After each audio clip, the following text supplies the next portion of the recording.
जय हिंद दोस्तों, हमारे YouTube channel Study Mate Official में आप सभी का स्वागत है। टॉप 20 क्वेश्चन लिखा है इतिहास की, वो भी आधुनिक इतिहास से। दोस्तों बहुत इंपॉर्टेंट है आज के 20 क्वेश्चन, और देखना ना भूलिएगा लास्ट तक।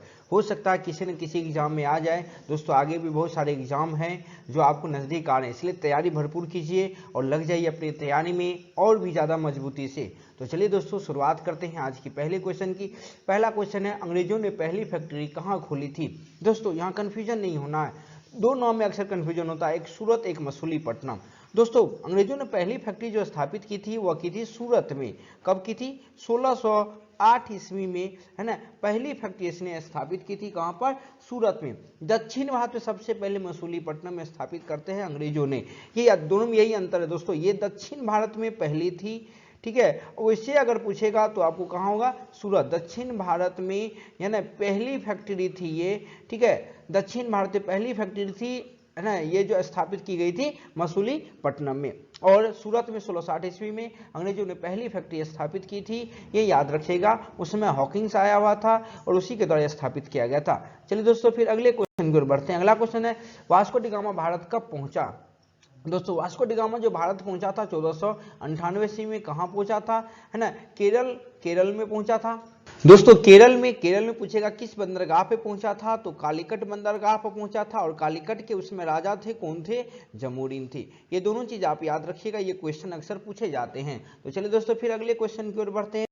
अगला क्वेश्चन, पुर्तगालियों ने अपनी पहली फैक्ट्री कहां खोली थी। दोस्तों यहां याद रखिएगा, यहां पुर्तगालियों ने पूछा है। पुर्तगालियों ने अपनी पहली फैक्ट्री जो स्थापित की थी 1503 ईस्वी में, है ना, कोचीन में स्थापित की थी। कहां की थी? कोचीन में स्थापित किया था पुर्तगालियों अपनी पहली फैक्ट्री। कब?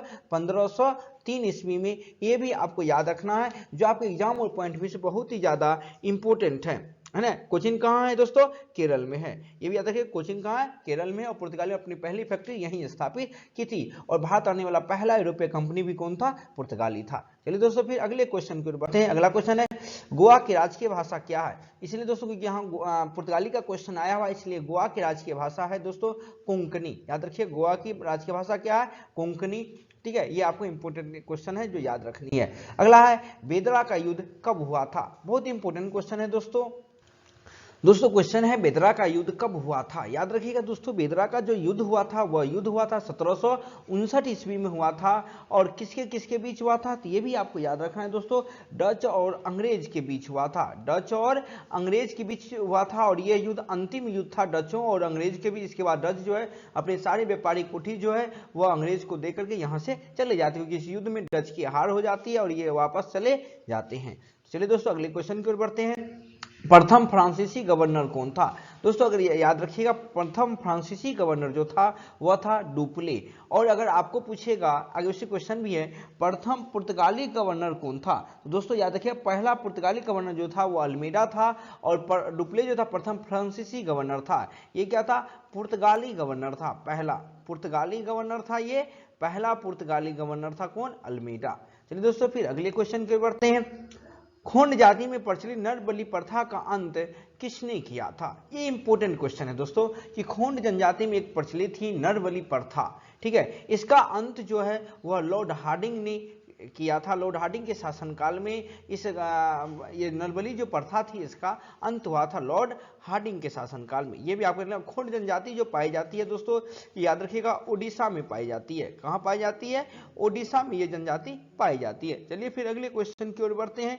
अगला क्वेश्चन है हमारा, सती प्रथा का अंत किसके शासनकाल में आया, काल में हुआ था। सती प्रथा का अंत दोस्तों याद रखिएगा बेंटिंग के शासनकाल में हुआ।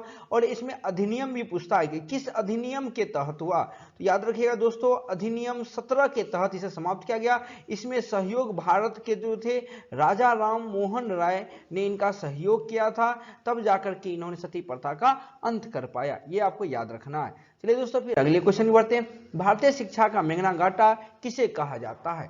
दोस्तों याद रखिएगा, भारतीय शिक्षा का जो मैग्ना कार्टा है दोस्तों, भारतीय शिक्षा का मैग्ना कार्टा जो है वो कहा जाता है ना, वुड डिस्पैच नीति को। वुड डिस्पैच नीति जो होती है दोस्तों, ये आई थी 1854 ईस्वी में आई थी, है ना। 1854 ईस्वी में आई थी, किसके शासनकाल में? याद रखिएगा डलहौजी का इसमें शासनकाल था। इसका शासनकाल था, डलहौजी का शासनकाल था, और यह नीति आई थी शिक्षा से संबंधित यह नीति थी, वुड डिस्पैच नीति, इसलिए इसे भारतीय शिक्षा का मैग्ना कार्टा कहते हैं। चलिए दोस्तों फिर अगले क्वेश्चन की ओर बढ़ते हैं। ठगी प्रथा का अंत किसने किया? दोस्तों ठगी प्रथा का अंत जो है स्लीमन ने किया था, और किसके शासन काल में? तो विलियम बेंटिंग के शासन काल में स्लीमन ने किया था। स्लीमन ने दोस्तों एक और प्रथा का अंत किया था जिसका नाम था पर्दा प्रथा, है ना, ये याद रखिएगा। पर्दा प्रथा और ठगी प्रथा दोनों को स्लीमन ने ही बंद करवाया था, अंत किया था। चलिए दोस्तों फिर अगले क्वेश्चन की ओर बढ़ते हैं। आंग्ल नेपाल युद्ध के बाद किसकी संधि हुई थी? ये इंपॉर्टेंट क्वेश्चन है दोस्तों अगर आंग्ल नेपाल युद्ध की अगर हम बात करें तो दोस्तों आंग्ल नेपाल युद्ध जो हुआ था ये हुआ था 1814 ईस्वी से लेकर के 1816 ईस्वी को हुआ था, और ये जो संधि है ये सुगौली की संधि के तहत समाप्त हुआ था। और सुगौली की संधि जो हुई थी, है ना दोस्तों, 1816 ईस्वी में सुगौली की संधि होती है, और नेपाल के राजा जो उस समय थे अमर सिंह थापा वो आत्मसमर्पण करते हैं, और इसके बाद अंग्रेज का अधिकार हो जाता है कहाँ? नेपाल के कुछ क्षेत्रों पर, है ना दोस्तों, ये आपको याद रखना है। चलिए फिर अगले क्वेश्चन की ओर बढ़ते हैं। अगला क्वेश्चन, अमेरिका की खोज किसने की थी? दोस्तों सभी को पता होगा अमेरिका की खोज क्रिस्टोफर कोलंबस ने किया था। Christopher Columbus Vasco D gamma ने भारत का, मैगलन ने पूरे विश्व का चक्कर लगाया था। पूरे विश्व का क्या किया था? विश्व का चक्कर लगाया था, समुद्र के रास्ते मैगलन ने लगाया था, ये भी आपको याद रखना है। चलिए दोस्तों फिर अगले क्वेश्चन की ओर बढ़ते हैं। हमारा अगला क्वेश्चन है ना, अगला क्वेश्चन है प्रिंटिंग प्रेस किसकी देन है? दोस्तों याद रखिएगा प्रिंटिंग प्रेस जो है वह पुर्तगालियों की देन है। पुर्तगाली की बहुत सारी देन है, जैसे अलमारी हो गया, है ना, कलमी आम हो गया, ठीक है, तंबाकू हो गया, आलू हो गया, ये सब किसकी देन है? पुर्तगालियों की देन है, ये भी आपको याद रखना है। चलिए दोस्तों फिर अगले क्वेश्चन की ओर बढ़ते हैं। फ्रांसीसी ने अपना मुख्यालय कहाँ बनाया? दोस्तों ये इंपोर्टेंट आपको नहीं लगा, लेकिन बहुत इंपोर्टेंट क्वेश्चन है। फ्रांसीसी ने अपना मुख्यालय जो है वह पांडिचेरी में बनाया था, ठीक है, ये आपको याद रखना है। गोवा में पुर्तगालियों ने बनाया था, ये आपको याद रखना है। पांडिचेरी, है ना, इसका मुख्यालय था फ्रांसीसी का, ठीक है। अगले क्वेश्चन की ओर बढ़ते हैं। सर टॉमस रो जहांगीर से कहाँ मुलाकात किया था? दोस्तों आपको याद होगा सर टॉमस रो जहांगीर के दरबार में आया था, ये अंग्रेज था।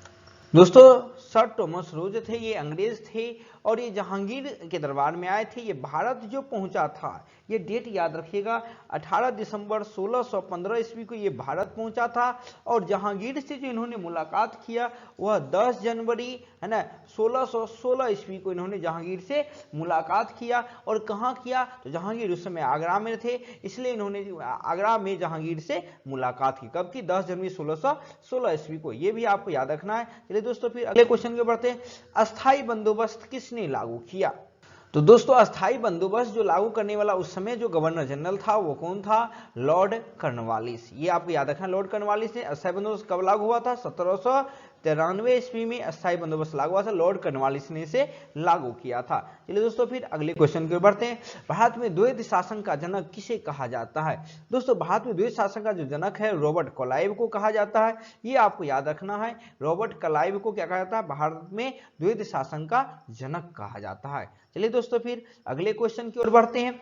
चार्ल्स वुड की डिस्पैच नीति किससे संबंधित थी? अभी दोस्तों हमने कुछ देर पहले ही ये बताया था कि ये जो है 1854 ईस्वी में भारत आया था। कब? डलहौजी के शासनकाल में, और ये शिक्षा नीति से संबंधित था। शिक्षा से संबंधित था चार्ल्स वुड की डिस्पैच नीति। दोस्तों अगले क्वेश्चन की बढ़ते हैं। ये दो क्वेश्चन दोस्तों थोड़ा सा अलग है। बेतला राष्ट्रीय उद्यान कहाँ है?